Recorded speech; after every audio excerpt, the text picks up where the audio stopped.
this wasteland, I am the one who runs from both the living and the dead. A man reduced to a single instinct: survive. Good morning, Vietnam! Greetings and salutations. Oh, hi, Mark. All right, I ran out of patience. It's showtime. Hello and welcome back. My name is Matt, and today we record, and we pod again. And as always, I'm joined by Brady. Brady, how are you? Hi, I'm doing pretty good. How about you, man? Well, dude, the world is fire and blood, so I'm doing about as well as I can. Tonight, we're talking about 2015? Is that right? 2015? Yeah, 2015 Mad Max's Fury Road. Yeah, I thought it was 2014 for a long time, but it's 2015. Me too.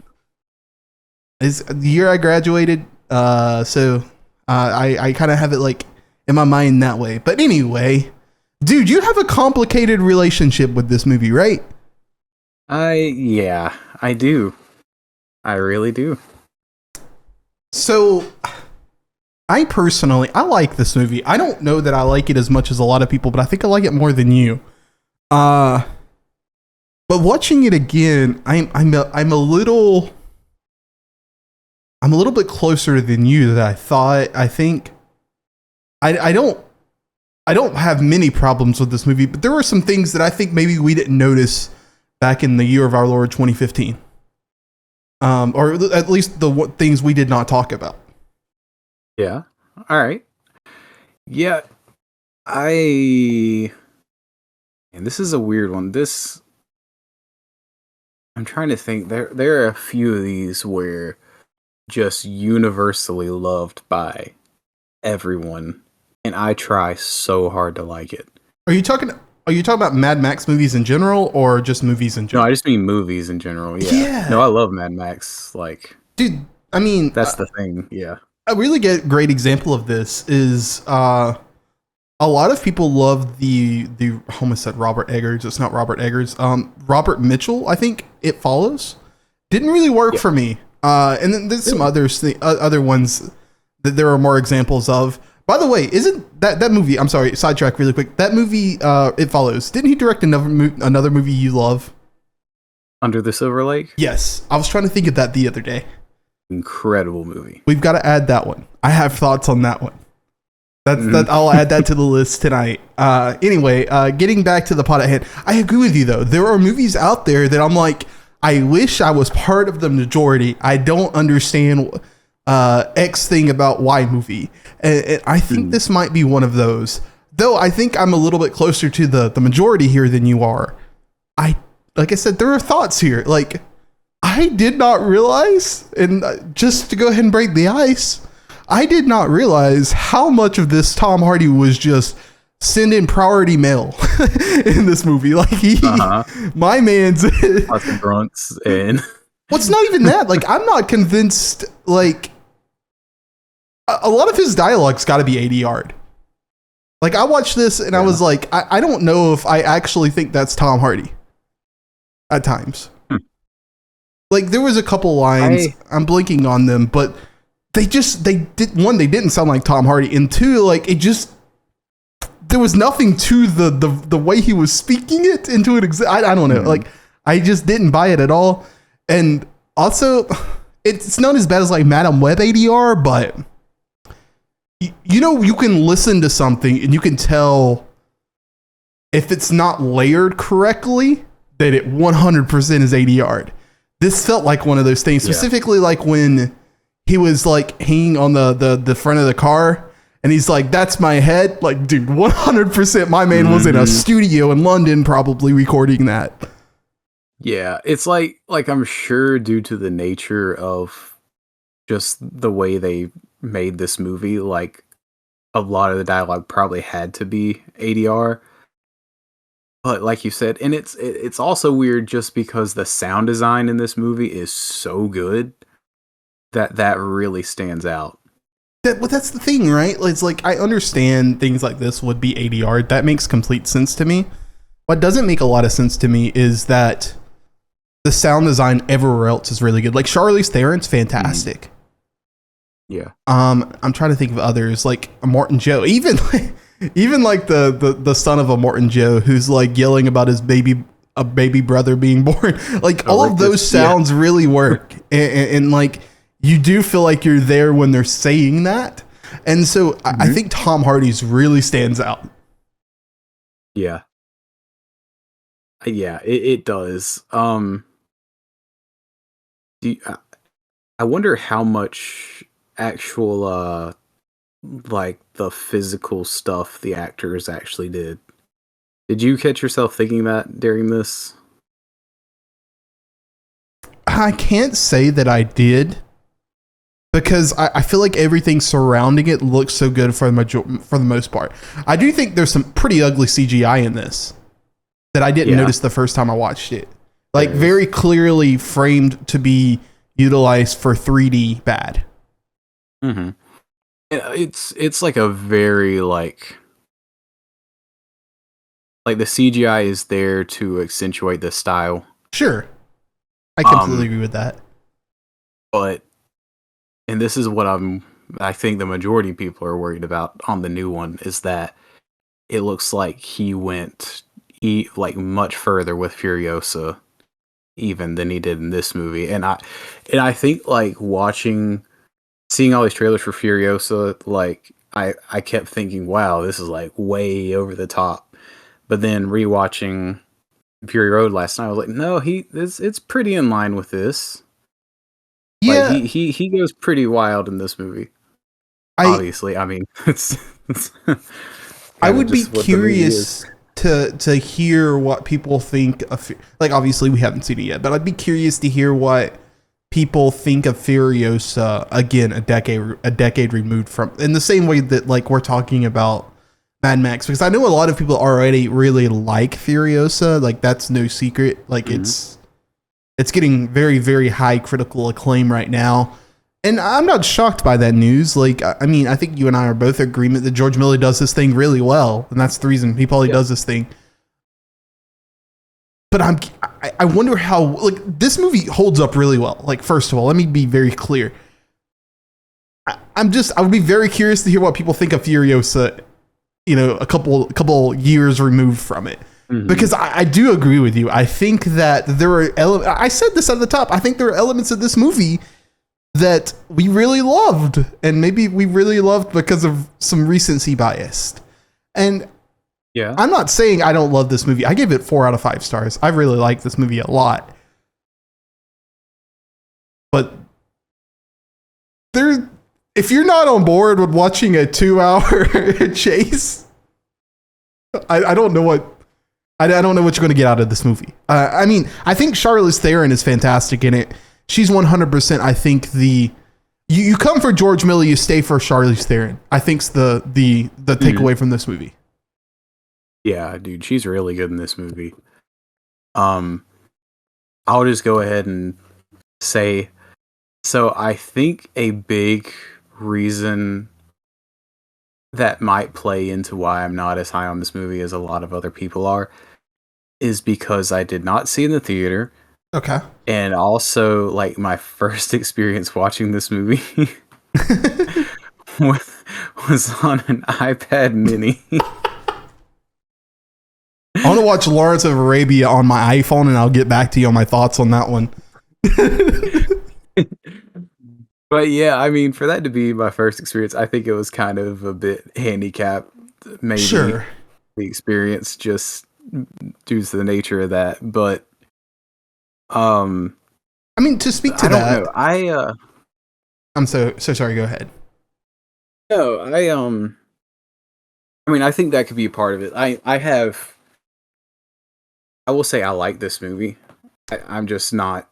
I don't love it like a lot of other people do, and I think there's a lot of reasons that play into that. Yeah, but I definitely think that that's at least one of them. I mean, to speak to that, like earlier this year, we talked about Dune and how well the movie, I think, changes when you watch it at home, or how much the movie changes when you watch it at home. Yeah. And I think, I know that I like Dune a lot, and I believe that you like Dune a lot, the movie. I haven't watched Dune Part 2 yet at home. Yeah, me either. I would be very curious to watch Dune Part 2 at home and see, where that balance is and how much it's affected by the IMAX screen and my 65-inch 4K television in my living room. Like how different those things are. And I think this movie has a bit of that. I think this Mad Max has a bit of it. It was an event in a theater to watch this thing unfold. You're not thinking about the deep plot deep plot and the themes and the motifs in Mad Max Fury Road when you walk out of it. That's not what you're talking. You're thinking about the spectacle. You're thinking about the Titanic breaking after it hits the iceberg. That's what you're thinking about in this movie. And I think the further you get away from that, and that's not this is top 5 action movies in the 2010s. Easy. I think. Like I don't think there is much of a case to say otherwise. But when you limit it to just that, that's really all it is. I think. I don't think there's like for example, I was listening to the rewatchables after I watched it, and they asked the question, what exactly was Immortan Joe's plan? And I thought, you know what? Aside from just knowing that he can just be a dictator, I don't know what his plan was. What was Furiosa's plan? Like, did she just think they were going to stop chasing her after she got where she was going? I didn't think about that question. That's a valid one. Like, there's just so many things going on here that, like, watching this movie too, the second time, I'm like, I really like Nicholas Hoult, and I think he's fantastic in this. And I really like the concept of having these boys that are bred from literally birth to serve one purpose of like building your kingdom out by defending it and only like doing the thing that you want done. And I'm like, it's a dang shame we don't dive into that and spend a little more time there and figure out, why they actually, because like one thing I kept looking at Nicholas Holt's Nux character is like, I think his name's Nux. The fact I don't even know his name's a problem. I think I kept thinking, dude, I want to see why you want to serve Immortan Joe. Like I get it. I get the surface level of it, right? Like the whole scene with his brother and they're in the car and he's like, he looked at me. Like there's so much there in that moment, but I don't think it's nothing more than that moment, right? Yeah. And I just think there's elements like that where there's very obvious attempts of building out this world. And it's really, the world is obviously very vast because of these things. And this is the thing that George Miller does really well. But I think when you think of it at the surface level, which is all he is giving you, you start to ask more questions. And I don't know if that's a good or bad thing yet. Mm-hmm. Does that make any sense at all? It is. Like, I like that he just throws crazy stuff out there constantly in this movie that you're like, what is that? And he doesn't offer an explanation. Like, I think stuff like that's pretty cool. But I also think it gets to a point where it's a little J.J. Abrams. I'm like, yep, that's a good comp. Like, just it goes a bit too far to the point where you're like, I feel like I need to know a little bit more. Well, I think there's comparisons to Star Wars, and I think for me where that differs is like, dude, I'm about to say something that's gonna piss off every George Miller and Mad Max Fury Road and Mad Max fan probably ever. But like where I think the conversation differs in world building between Star Wars and Mad Max is like, you see Star Wars at his. I wish I could have watched A New Hope in 1977. Because like when they go into the cantina for the first time and you just see all of these aliens, I would be curious to know how people felt watching that. Did they have questions? Right? Yeah. Well, there's a pretty similar scene where they're going through the Greenland, the green paradise, whatever the thing that's called. You know what I'm talking about. If you listen, you know what I'm talking about as well. Where you see like this like 4-legged bird like thing, and I love that it's there. Yeah. I love that it's there, and I love that it's not explored, but it feels like it's trying to do that Star Wars thing with the cantina, but it leaves you with more questions because there's nothing else surrounding it. Not that I needed to know what it was or what it was doing or anything. It just felt like you know how a lot of people talk about less is more? I feel like I needed a little bit more than less there for it to really expand the world. Mm-hmm. Yeah, I definitely agree. Like, gosh, and I think that's one of my bigger problems with this movie as well, is just the lack of a plot. Like, I get it. Like, it's a chase movie. Like, it doesn't have to have this big extravagant plot, but I feel like it needed a bit more for me just to feel connected to these characters. Because, like, really, he kind of strips a lot of these concepts down to, like, this is the problem. Super simple. Yeah. It's paper thin.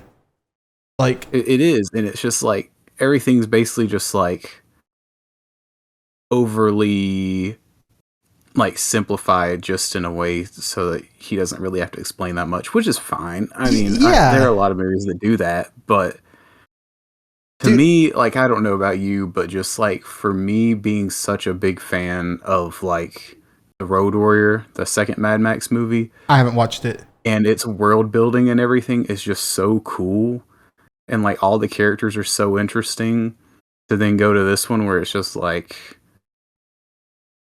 he just wanted to make a character that looked really gross or looked really cool or like something like that, and there's not really much more depth past that. Yeah, there's certainly room for that, like, because that's the genetic makeup of the world, right? And I'm okay with that. I think where it becomes a problem for me specifically is it feels like it's on a set because there's nothing beyond it. And I again, going back to my Star Wars comparison, once you walk into that cantina for the first time and you see all of this vast universe, you immediately buy it. And I don't know that I immediately bought it for this. Again, I just saw a set, and that's saying something because this movie, I think was shot on site. It's a beautiful movie, and everything's very practical. That's one of the things about this movie that really like emphasizes why it's so its success. Is that everything is so real and tangible. But that's a problem when I see it as a set, because everything just feels hyper enhanced and just set there to build the world. Yeah. And there's some type of disconnect there. And I think this is a weird comparison, but it's also a chase movie. And I haven't watched this movie in years, so forgive me if it's bad. But I'm thinking of like Keanu Reeves' Speed, where like there was a reason he was on the bus. There was a stakes that he was on the bus. If something happened, something would happen if that bus stopped. And even like this is meme to death, but like The Last Jedi, we'll talk about it eventually on this pod, I promise. But even that anticlimactic, like gasoline guzzling thing of a chase scene, there was a thing there that could halt the whole entire situation if something went wrong. Yeah, this just feels like, oh, you completed the game, there's nothing more to do, I guess we go back to the main menu and restart. And I loved seeing the chase. I love seeing all of those things surrounding it. But the lack of depth there is really noticeable. Yeah. I'll just say Speed is a very, very good movie. Better than this movie, in my opinion. But I won't say that for the record. This, it's like, there's a lot of conveniences, too, in this, like, that don't feel natural. Like, it feels like, oh, okay, well, that's pretty convenient that it happened just that way. And I get it. It's a movie. Like, it's going to happen. I don't know why. Like, I know people are probably going to be upset because it's like, they're going to be like, oh, every movie does that. But I don't know why this movie in particular, it bothers me. But it just does. Like, I can't really explain it. But, yeah, it's, the whole thing of them just getting there and then turning around and just immediately coming back. It's just so it emphasizes the anticlimactic. Like you said, it's very video gamey. Well, yeah. Like the fact that they literally reference it in the movie saying, so we just go back. Like, I don't think that was a self-referential moment, but they literally say it in the movie. It's almost self-aware in that way, though I know it's not. And they even like do that little moment where you think, oh, Furiosa's like dying, and then she's just fine. Yeah. I don't know, like, knowing what we know now about post the movie being released, and knowing how well it's regarded, and knowing that we got this Furiosa movie coming out, she should have died, man. Like, that should have been the end of her, like, arc. And I think that would have made this movie, like, a lot of prequels exist to support the previous movie, right? Do we agree with that? Mm-hmm. I think that would have really elevated this movie a lot, to see, like, that entire arc. I'm saying that as a person who's not watched Furiosa yet, but knowing what her character is in this movie and what she's trying to accomplish, I could see that really working. And it's really sad that we don't get that, like, almost borderline closure of that. Like, yeah. Like, is she just gonna keep the well open the entire time, like with water coming out? Like, I don't like, there's so many more things there when we could just close the door and wrapped it up and had a great character arc. And like, the weird thing is that, like, historically in this franchise, every movie pretty much ends with, like, Max, like, basically he's like the old Western character who's just like the man with no name, and he just kind of like comes in and saves the town and then moves on. Like, and the movie like always ends with him saving the day, and then immediately in the next one it's like things are terrible again. All right. So like having that knowledge going into it's just like, oh well, okay, but knowing how this series goes, it's just gonna be like the next one. It's just gonna be bad again. All right, you ready to just jump straight into the deep side and talk about this thing? I feel like we've been just teasing the entire time. I think the obvious place to start here is got to be Tom Hardy and Max, right? Mm-hmm. Okay, so I wanted to ask you, knowing what we know now about this movie, and knowing you have history with the franchise, I do not. Does Max even need to be in this movie? Did this even, like, should this have just been Furiosa, like a Mad Max story? Like, obviously, like, Han Solo is not a great example of this, but I don't know. I feel like we probably could have just made an anthology movie out of this. Yeah, I have problems with the way they handle his character in this movie, just because he feels like such a, almost like an afterthought, kind of like what you're hinting at a bit. Just like, and he doesn't feel at all like the Max in the other movies. Like, the other Max is like super charismatic. I keep it a buck 50. Tom Hardy is like, I love Tom Hardy, and based on the things that come out about him in this movie, and then other things that he's been a part of, he sounds like a pretty, like, much a guy who's difficult to work with. I can tell you for sure one thing in this movie: he's a dick. Like, I did not like this guy. There was nothing to like that really brought me in, and he was not a warm hug of a guy. Not that he needed to be, but like, he just had no attractiveness to him in terms of, you had no aspirations for the character, in my opinion. Oh yeah, he's kind of the worst in this movie. Like, I think this might help you, like, as a comparison, just kind of like Logan. Sure. The way Wolverine was in that, it's very much that same sort of approach they take to this, is that like he's been through so much and lost so much that like he's kind of he just is that way now, which is fine. It kind of shocked me a bit. I feel like I think a big difference is here. You bring up Logan, it makes me think more Madam Web, which is not a good comparison. Dakota Johnson's fantastic, by the way, and Tom Hardy's fantastic, and so is Hugh Jackman. But the reason I say Madam Web is because you don't even root for the character. And I don't know if that's Tom Hardy, if that's Tom Hardy in script, or if that's script. Or if that's Tom Hardy script and direction, or if that's script and direction, or if that's direction. Like, in the weird, it's also just weird because the title of this movie presents it as a Max-centric movie, which it's really not. I mean, his character's in it a lot, but he's just not very, I don't know, he's kind of a nothing element of the movie for a lot of it.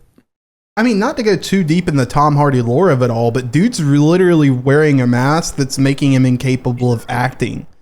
And I would be very curious, and obviously I know that recently the thing with Anya Taylor-Joy coming out, only having like 30 lines of dialogue. I understand that, and I see that. I see George Miller all over that, especially knowing this movie.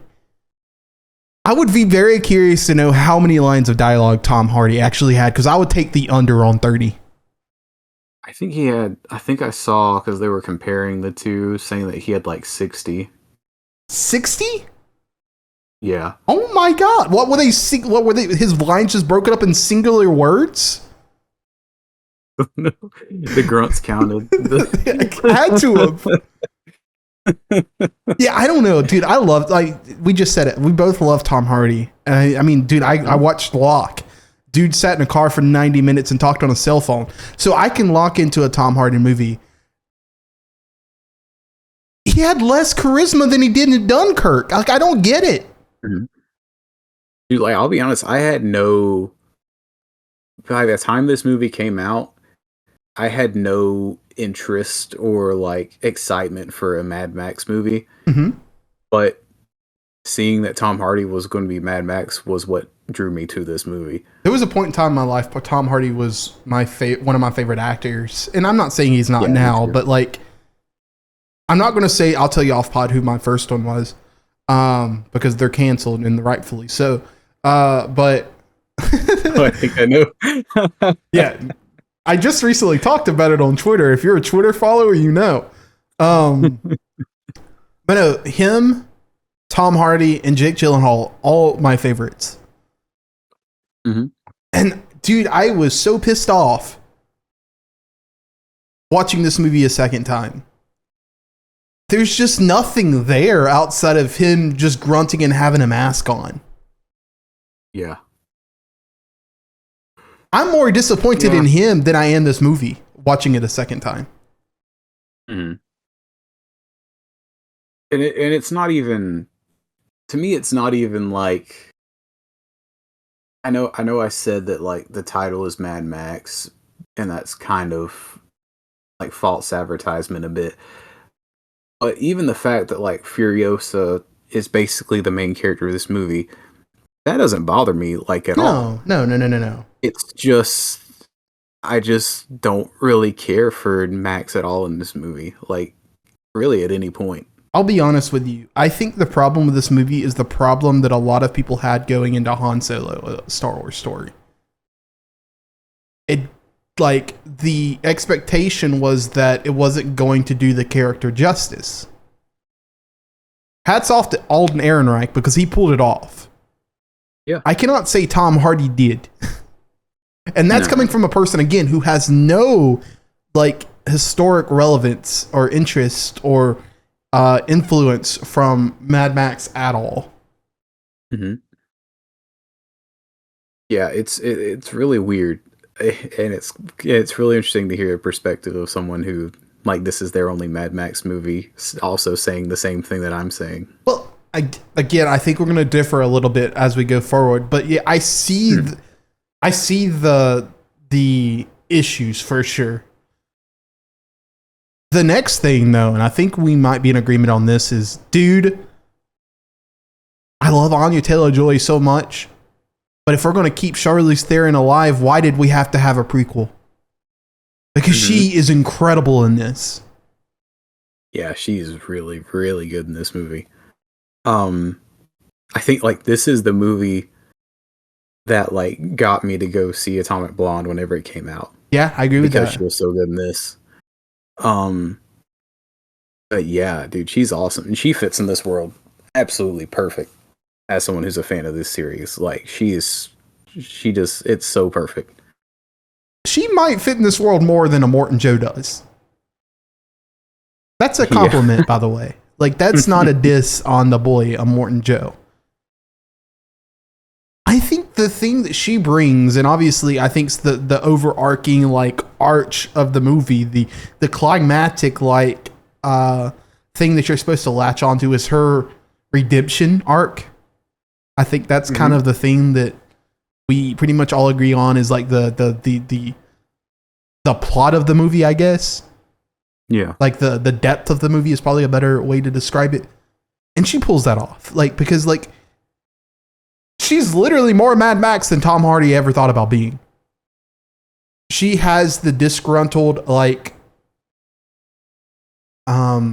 mannerism. She has the confidence of a freaking god. She has the determination of a soldier. Like, all of those things, which I would imagine would be Mad Max literally personified. That's Charlize Theron's character. And that's the reason I brought up earlier. Mm-hmm. Why the heck is Tom Hardy in this movie? Yeah. I almost wonder if part of the problem is the people that we kind of are trying definitely to distinguish ourselves away from, who are upset that they didn't want a woman taking the spotlight of like a male-led series. This is one of the cases where it's like, yes, do it. Absolutely. This works because it's a character that has development. Mm-hmm. And I can't help but wonder, is Mad Max only there and Tom Hardy only there to sell tickets? Which I get. Like, I get it. It's the safest choice. But dude, is it a crappy one? Mm-hmm. And it's even more interesting just seeing that now he's like doubling down and making an entire Furiosa movie. Like, you can tell that that's just what, it almost feels like that's just what George Miller wanted to do to begin with. I believe it was. 100% I believe it was. I mean, I remember hearing, this movie came out in 2015. I feel like they were talking about like Furiosa in 2017. Yeah. I feel like I distinctly remember that. I would be curious though, because I know that they had this movie in the bag for a very long time. Like, what was it, in the 90s they were talking about making this thing? Yeah. I'd be curious to know if one came out. Like, how much of the genetic makeup is the same. I'd be curious to know, like, was it always going to be Furiosa, or was there a different version of this movie? Have you thought about that? No, I really haven't. Like, gosh, even then you could get into like, because you got to think Mel Gibson probably most likely would have been part of that. That's what I was about to say. Like, would it have been Mel? Which from all things I can find, like, it's not so much that they don't want Mel Gibson back in these movies as he's just kind of like, he just doesn't have any interest in making any more Mad Max movies. Which I feel like might have been a reason that this movie got delayed. It took so long for this movie to come out. And also part of it was probably the like James Cameron of it all, where he was waiting for the tech to get the way he wanted it to be. And he had to make the greatest movie of all time, Happy Feet. So 100%. There's that as well. Just so many things played into that. But yeah, I feel like it probably changed quite a bit over the years. You would have to think. Yeah, I don't know. Like, I don't know that I've ever seen another George Miller movie. I unfortunately, I haven't seen Happy Feet. Never seen. You've seen Happy Feet 2, though. No, I have not. Maybe we'll do a future pod on Happy Feet. I don't know. Probably not. I tell you what, we need to do a George Miller movie draft, and Happy Feet better be in the finals. Oh, heck yeah, it would be for me.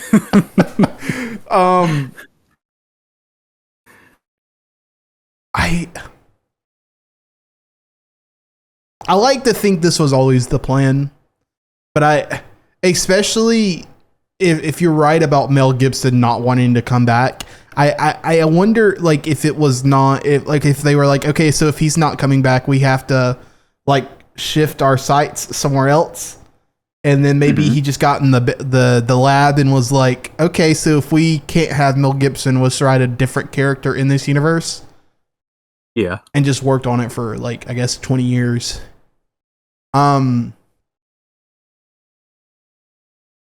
Because I think that you can definitely feel the depth that was like definitely layered specifically for her character. And she just, I haven't watched Monster, so this is the best performance I have seen that she's ever had. Mm-hmm. And I just think it's a freaking omen that she's not ever, or that she's not currently in a Furiosa sequel. Yeah. It is weird, isn't it? I think it is. I just remember when they announced that it was going to be a prequel, and then when they announced the Anya Taylor-Joy thing, not that I have any I think she's a great actress and everything, but it just felt very weird just because this role, like, you hear Furiosa, you're like, oh, Charlize Theron, like, and I hear her name and I'm just like, that's who I envision is her playing Furiosa. Like, I've seen her in a ton of things, but that's just like, to me, her most iconic role. I almost wonder though, how much of the Anya Taylor-Joy casting is not the Tom Hardy casting? Mm-hmm. Whereas, like, they knew if they were to cast Tom Hardy, they're going to get a bunch of fans who liked, people who liked Inception. They're going to get a bunch of people who watched, like, The Dark Knight Rises and, like, I like Bane. They're going to get people who like Tom Hardy. And I think Anya Taylor-Joy is kind of the same case here. I don't know how many people... And maybe I'm like maybe I'm not familiar with Charlize Theron's game. But I don't think Charlize Theron pulls in the same way that, or at least not at that time, in the same way that Anya Taylor-Joy pulls right now, especially with mainstream audiences. Yeah. Like she was obviously like a name. Like I knew her. I'd seen her in a ton of stuff. Sure. But this is just the first one I saw where I was like, this lady is like really good at this acting thing. Really good at it. Speaking of being really good at a thing, I know it sounds like I crapped on George Miller talking about world building, but this is the part of the podcast where I brag on his world building. Watching it again, watching it in 4K on my television, I could have just turned the volume off.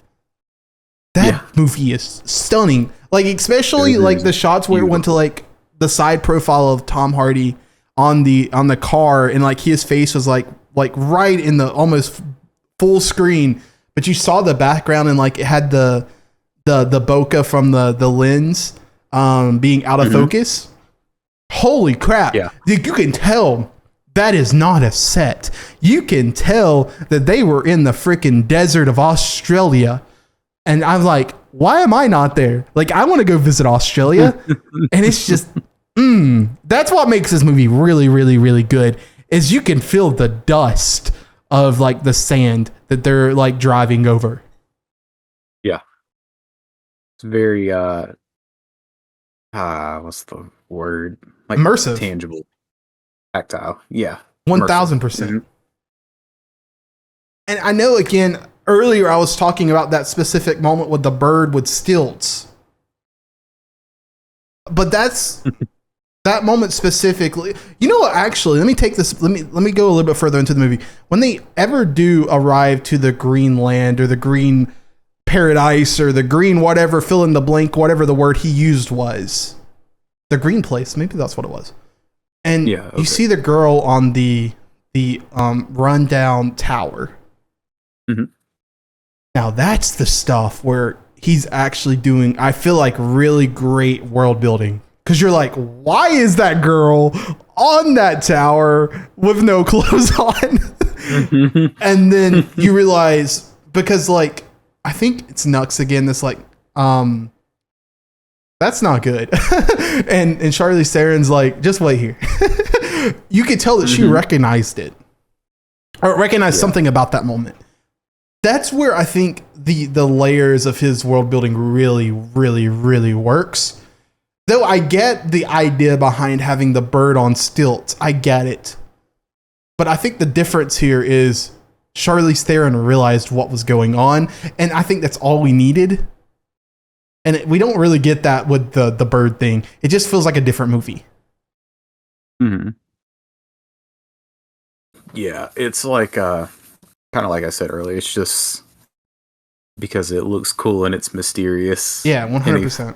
He thought it was a cool visual and he wanted to have it in there. Another thing that I think really works, and I don't know if this was in previous films, was the additional people who joined found out there was a street race and decided to join in. Oh yeah, and pulled up in their vehicles, and to see those characters and how lived in they were, even if someone was doing some weirdly inappropriate things like 90% of their time on screen, it was like that makes that world feel so much more lived in.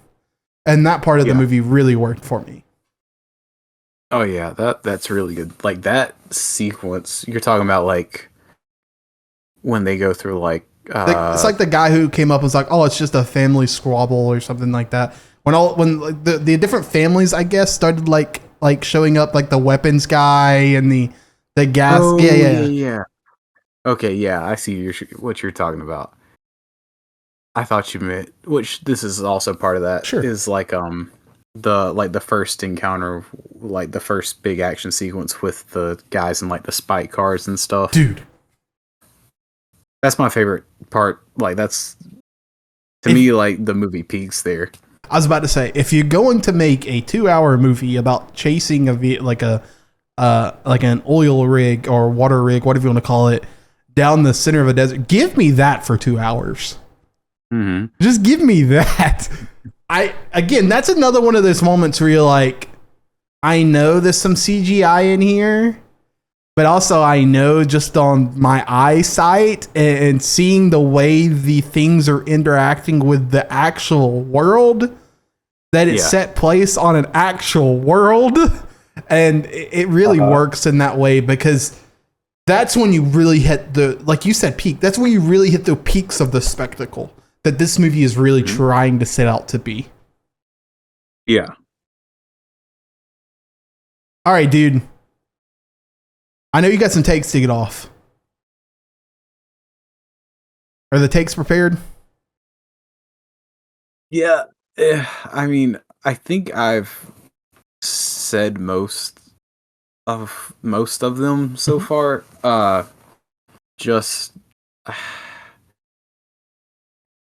Man, this is going to sound so weird. Okay. But this is just how I feel about this movie. This movie is really boring to me. I know that sounds crazy saying that about this movie of all movies. I mean, I think I understand. It's like, it's so nonstop that it just kind of turns into noise for me after a while. And now, not in the same way as like a Transformers movie. It's Man of Steel. Does that? Yeah, but it's almost like, oh gosh, this is such a weird thing. It's going to sound like I'm like praising the movie by saying this, but which I am. But just like, it's like so well crafted, and just constant scenes of just like this super well choreographed action, and just like, but there's so much of it that to me, like, my brain just shuts off. I kind of get to where like I'm not even appreciating like the technical craft of it anymore. You know what's weird about that? And because I totally see what you're saying. I think another movie that would have done the same exact thing, except not have been as good, would have been viewed as, oh, they're just gunning for under the line Oscars. I don't feel like this movie's doing that. Which it got those, but it did. It deservingly so. But no, do you agree with that? Do you think like that was not their primary mission? They literally just made a good movie, a great action movie, and it just came across that way. Because go ahead. Yeah, I definitely think this was just. I mean, this was just the natural evolution of George making these movies. Like, if you watch it from the beginning up until now, like, this is just like he's been building to doing these crazy, insane things finally, and he was able to do it. So a lot of people think I hate Men of Steel, and I don't like that movie. A lot of people don't like that movie because, God forbid, a superhero kill a villain. Mm-hmm. That's not the reason the movie does not work. And it's not because it's made by Zack Snyder either. It's the choice to have 45 minutes of Zod and Superman and others flying through buildings where it gets a little bit difficult to watch. Because the one thing I think that really works in that movie is I really love the non-linear storytelling, first of all. But like you really buy Kevin Costner and Henry Cavill. You really buy the Kent family. You really buy Amy Adams and Henry Cavill. You really buy all of those things. I never thought I would say that about a Zack Snyder film. I also never thought I would say Zack Snyder's visuals are boring. Yeah. But here we are. That's the reason Man of Steel does not work for me. So not that I say that this one does not work for me for that reason, because dude, it's a freaking spectacle. But there is something I said early on in the podcast that's similar to this. I could just turn the sound off on this movie and walk around the house and just watch it as screensavers. Mm-hmm. I mean, that's essentially kind of the same thing. It's a little bit more positive, but it's kind of the same thing. Yeah. It's like I said, it's weird because like I'm complaining. It's almost like I'm complaining that it's too well made.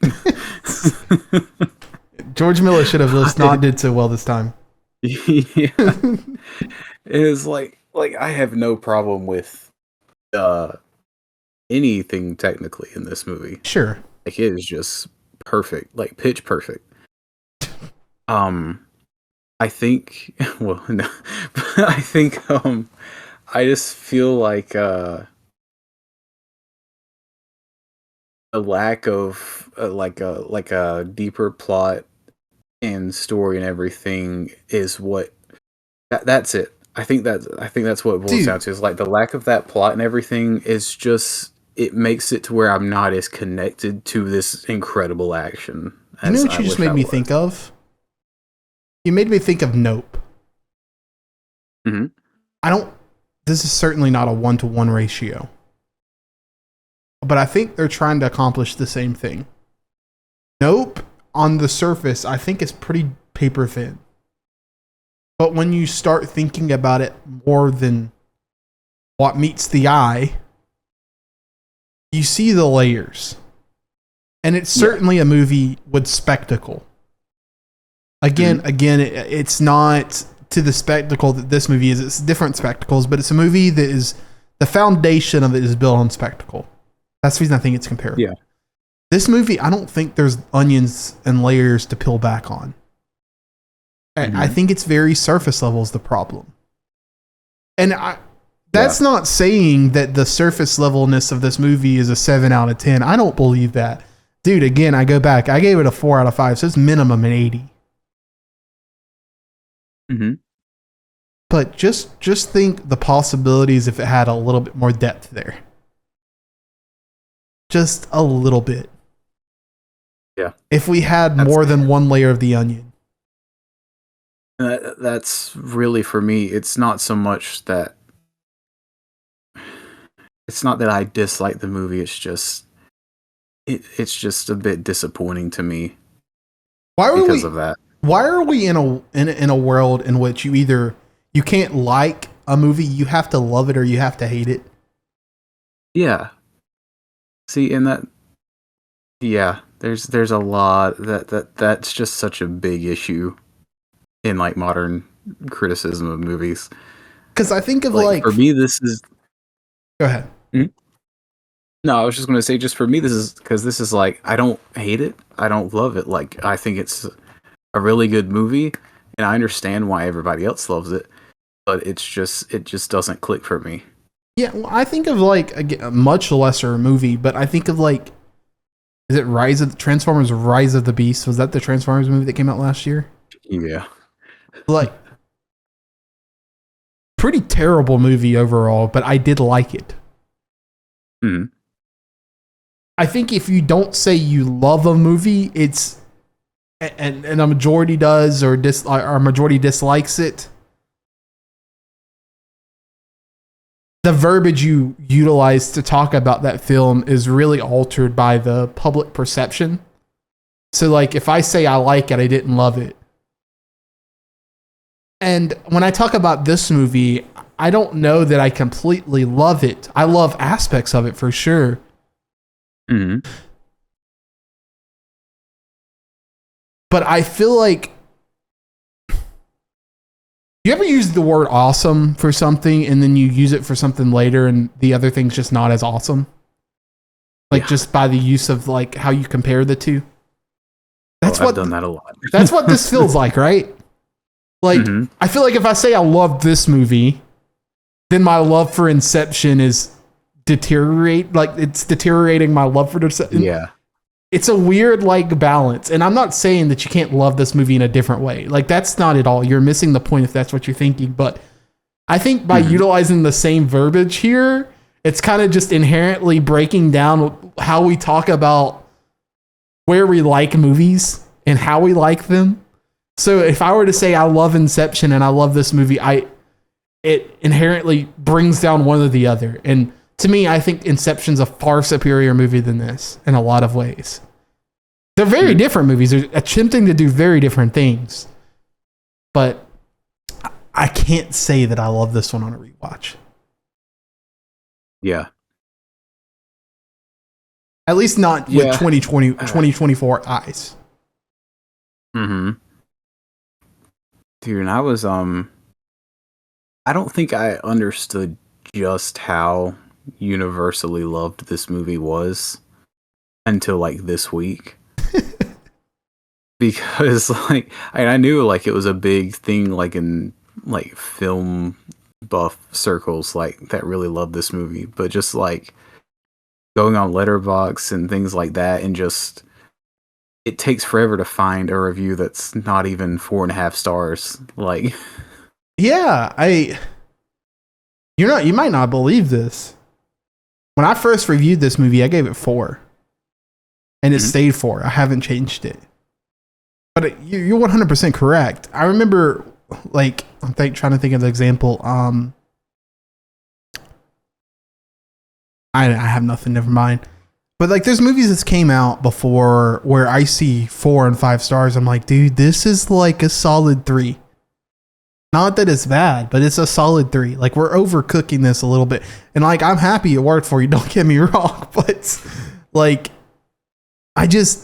there's something in me that's like, I can't give this one a 4.5 if I'm giving, I don't know, another random movie that I'm giving 4.5 when there's just the problems that are in this movie that and maybe they're not a problem for you, but you can't look at these as a standardized test and compare it to something else and then say it succeeds at that same level. You just can't. Like, you're inherently, by like talking about like letter grades or number grades, you're bringing in objectivity to it.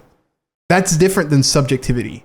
You can say you love this movie just by nature of loving the movie, but when you're comparing it to something else, that subjectivity turns into objectivity. And I think when you're looking at it through that lens, like this movie has problems. Yeah. Yeah. That's definitely true. It's weird. Like, I can't think of any other ones off the top of my head right now, but I know there's several like this where just, I don't know. Like, I just don't get into as much as most people. I guess we could say this year, like Doom Part 2 for me is kind of like this, which I would still give that like a 4 out of 5. Sure. Like, don't get me wrong, that movie's, I like it more than Fury Road for sure, but 100%. just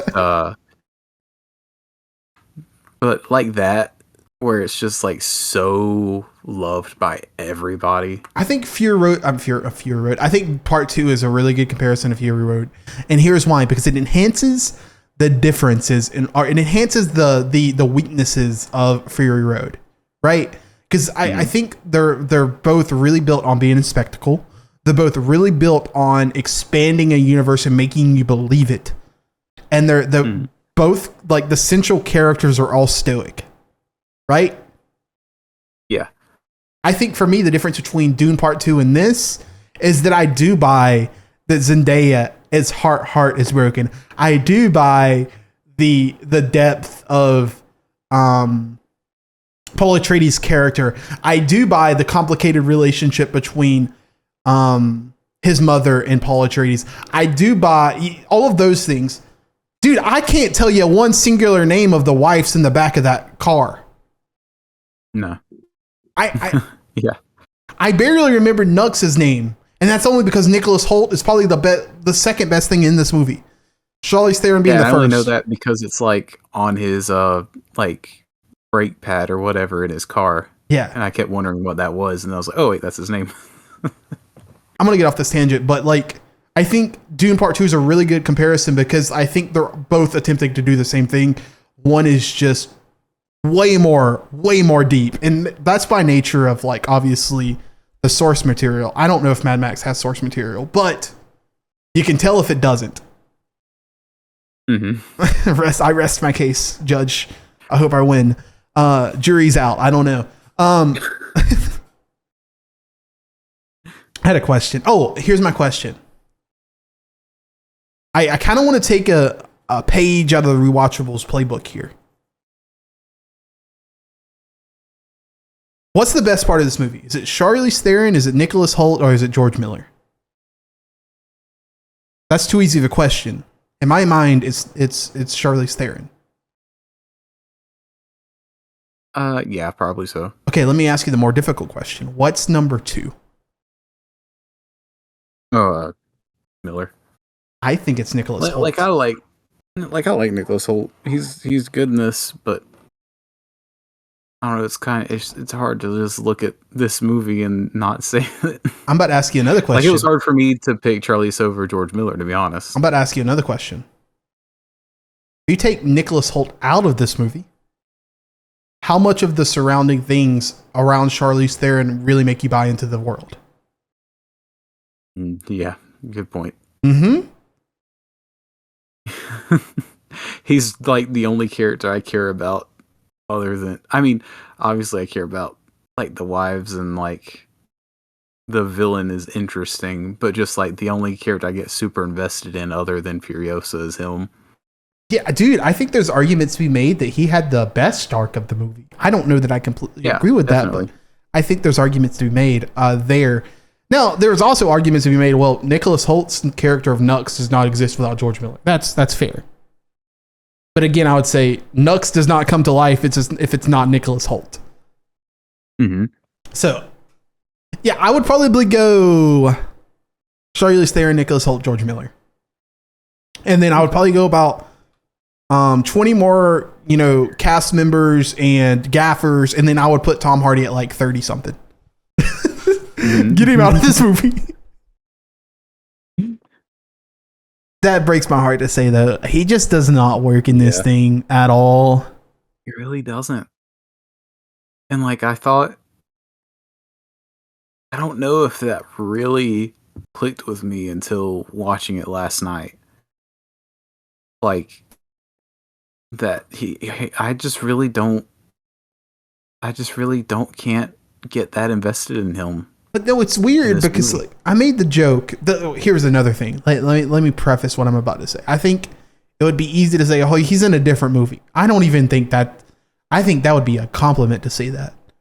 I made the joke at the beginning of this thing that like he like overnight prioritied this thing. Like he didn't even just mail it in. Like he shipped that thing in fast. Like he did not want to be associated. Like I don't want to say he didn't want to be associated with this, but you could very much tell that there were other things that he was thinking about when he was making this movie. Mhm. Like this was not top one priority to him. Like I think to say that again that he was in another movie or to say he melded in would be a compliment. Like he was very noticeably does not care about what is being put to screen. And maybe that's harsh criticism, but dude, I don't see how you watch this movie and say otherwise. Mm-hmm.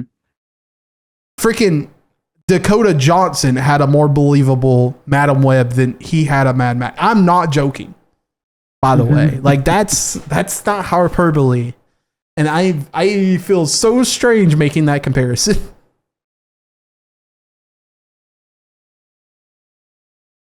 Anywho, all that to say, how stoked are you to see Furiosa this week? I'll be honest, I'm from the things I'm hearing about this, like the people, like the few complaints I'm hearing about the new movie are all the things that I wanted it to do. Like they're like, oh, it just slows it down and it gets real caught up in the story and all this stuff. I'm like, okay, that's kind of what I want from a Mad Max movie. You mean having a plot and arc? It sounds like he's going back and making the movie I wanted back in 2015. What was the biggest differentiator to you from the originals to this one? Was it the lack of plot? Yeah, the lack of plot, just the lack of charisma from Max as a character. And even, I mean, gosh, we talked about like the CGI. Just even those old movies, they're just because they just feel so much more real. Like the chase sequences and everything are just so much. They feel so much more real because, like, I mean, they had to do it for real. They really didn't have any other choice. I wonder how much of like because I'm assuming back then he did not have that much of a budget. And obviously we talked a little bit before, this budget is very high, but it's also bloated because of other reasons. I wonder how much of the low budget made him like creative in those particular moments. Yeah, could have. I thought so. I had never seen the first one, and I watched it the other night. The movie had a $300,000 budget. What? I guess inflation. It was basically like an indie film. Keep talking. Like he funded it. But in that one, like the chase sequences are so good, and you can tell like that's what he really like. That's like the bread and butter of these movies. But you could tell like towards the end, it's like, we kind of ran out of money.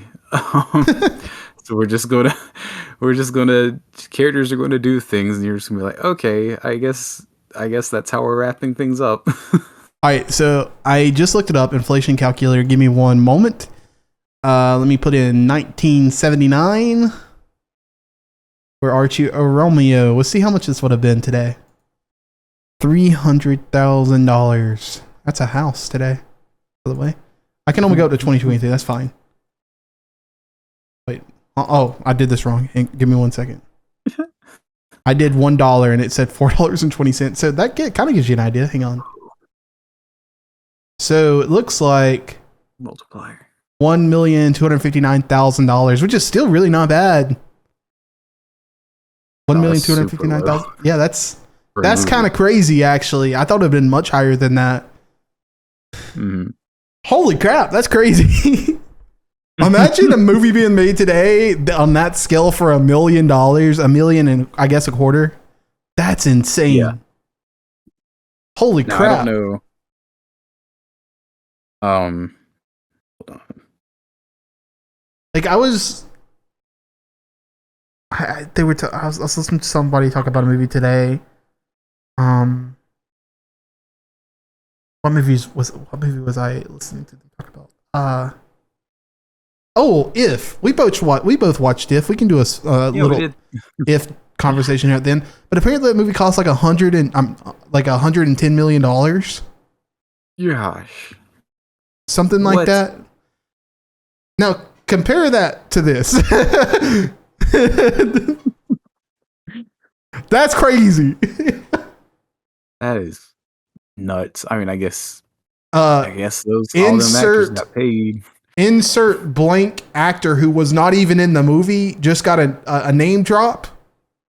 That's what inflated that thing. That's exactly, yeah. Like, what the heck? Adam Sandler embezzling thing. Listen, I love John Krasinski as much as the next guy, but come on, man. What did you think of If? It was all right. It was, which I knew going in, it was going to be very kiddie. Like, that's fine. Like, I didn't expect it to be anything more than that. I thought it hit the emotional beats pretty well. Very Pixar-ish. Best Pixar movie since 2017, by the way. It's true. That's true. It felt very much like a live-action Pixar movie. Not like Height of Their Powers Pixar, but like, oh yeah, that like was lower mid-tier, I would say. Good. Yeah. I thought it was okay. I didn't love it. This is one of those things where, like, I'm almost gaslighting myself by saying I thought it was okay, that it was not good, not bad, like, into thinking that I'm thinking it's bad. I felt like it thought it was way smarter than it was. Yeah. But I say that too, like, I remember watching the very beginning of this, like the first 30 minutes, you feel like you're watching an Amblin Spielbergian movie from the 1990s. Like, it really feels like that type of movie. And I don't know how much of that is John Krasinski, just like, I grew up on these things and I like Spielberg a lot, and I'm just going to try to do it. I really focused on the formula, and I'm really going to try to, like, utilize that and I almost exploit it in a couple ways. But then it takes a turn about 40 minutes to an hour in, and it becomes a different movie. It's, you know what it's really comparable to? Also a Pixar film, I believe, The Good Dinosaur. The first, like, act of that movie is fantastic. The remaining 2/3 of that movie ain't great. That's what it reminds me of. I like The Good Dinosaur, but it feels like a DreamWorks movie. That's kind of where I think about this movie. Like, I think that another good comparison, I liked Lightyear a lot more than you did, but it hasn't really grown on me. And it's because, again, it really lacks, like, emotional depth. And I think that it does hit those moments, but it almost, dude, I don't want to, like, sound like I am crapping on John Krasinski, because I'm really happy he did this and took this chance and made something that wasn't a horror film or set in a Quiet Place universe. But it borderline feels exploitive in the way that it tries to, like, get your emotions. And I don't know that I completely like it. I also don't love John Krasinski's or Ryan Reynolds' performances. Yeah. I thought Ryan Reynolds was really, really awful in this movie. Yeah, he felt, it didn't feel like, I don't think he was the right person for that role. I don't think so either. And again, like, the thing that's there that they're trying to utilize doesn't work. Very telegraphed, and so many plot holes. So many. I would give it, like, I think I gave it a 3 out of 5. I'm teetering at like a 2.75 out of 5. Like, I was really shocked because, like, I could see the John Krasinski directing this thing and I could appreciate it, but I also could see the John Krasinski making 3 movies and then are making 2 movies, making a 3rd movie, and going into this 3rd movie doing something completely different. I could see him maybe getting too much of his hands on it, or not making the correct decision at the right time. I could see those things. And then you go full circle for this movie to cost $110 million. Dude, we gotta reel it in, brother, man. There ain't no way. I don't know who gave him the keys to the kingdom, but it's time to demote him really fast. Mm-hmm. That is unacceptable. Yeah. I don't. No, it'll make back its budget just in streaming and stuff, but that is crazy. Yeah. It's weird for him to like cash in his chips after the Quiet Place movies with that big budget on something like this. Well, I always thought A Quiet Place was something he wanted to do.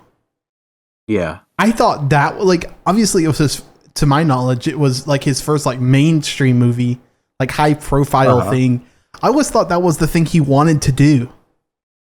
And so you're right. It is weird that he went from that to this because it does feel like such a departure.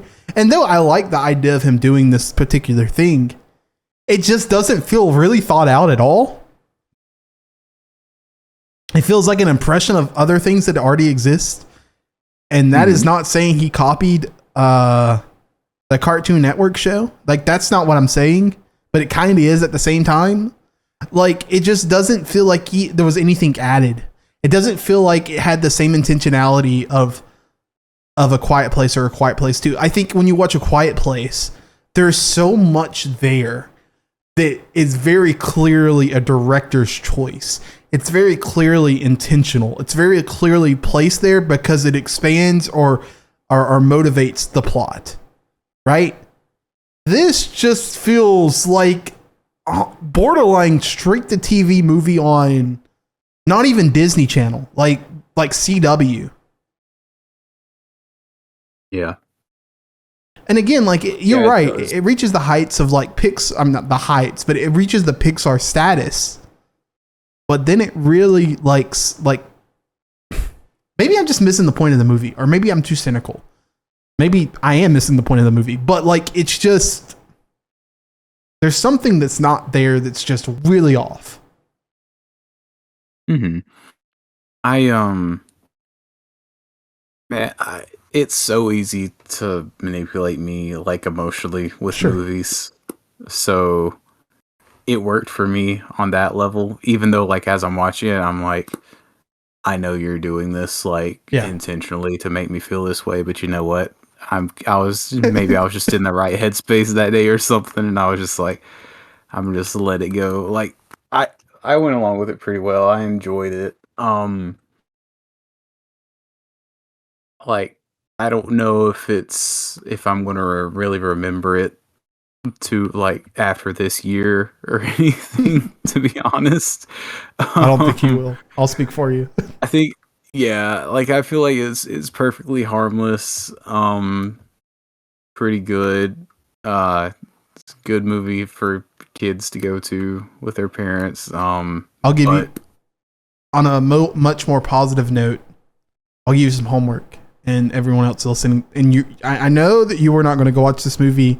And I know the people who are listening to this probably don't even have this on their radar. There's a movie called Babes coming out. I've seen it. I've seen it like a week ago.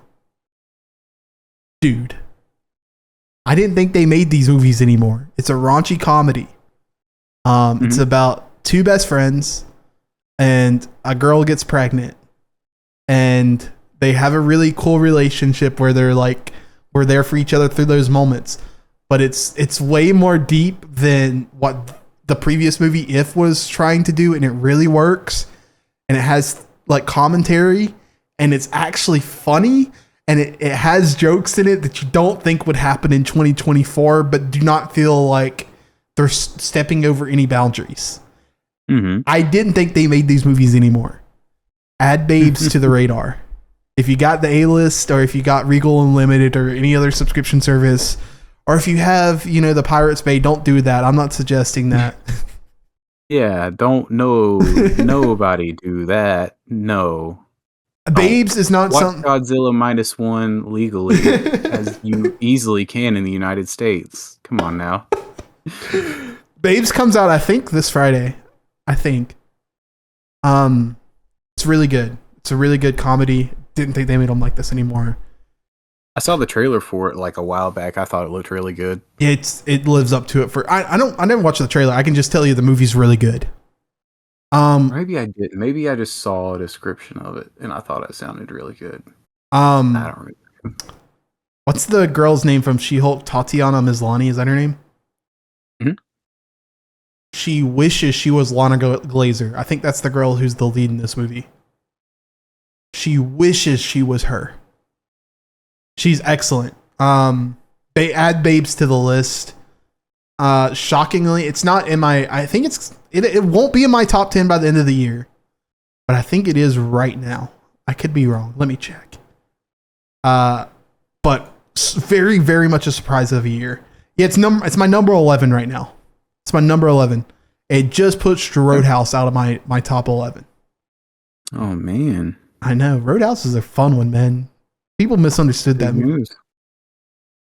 Anywho, go ahead. No, nothing. Any final words before we get the heck out of here?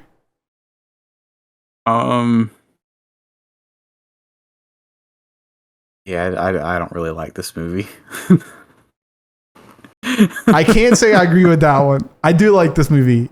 4 out of 5 stars. It sounds like we really like crapped on it a lot. I like this movie. I'm excited for Furiosa.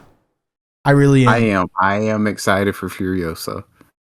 W. Nothing about this movie made me not excited for that. Yeah, I don't want anyone to leave this podcast and think that we don't think George Miller is capable of doing this thing again or doing this thing well, because I think he did do this thing well in this movie. There's just elements of this movie that I don't think people are really acknowledging that don't work at all, which that's fine. If it works for you, that's fine. Like, subjectivity exists. Dude, like, one of my favorite movies is Isle of Dogs. I've said that before, and I will stand by that today. Doesn't mean that I think it's one of the greatest movies. I'll rest my case there, Your Honor. And I will say, I will see you guys next time. Witness me. Adios. Goodbye. See you guys next time.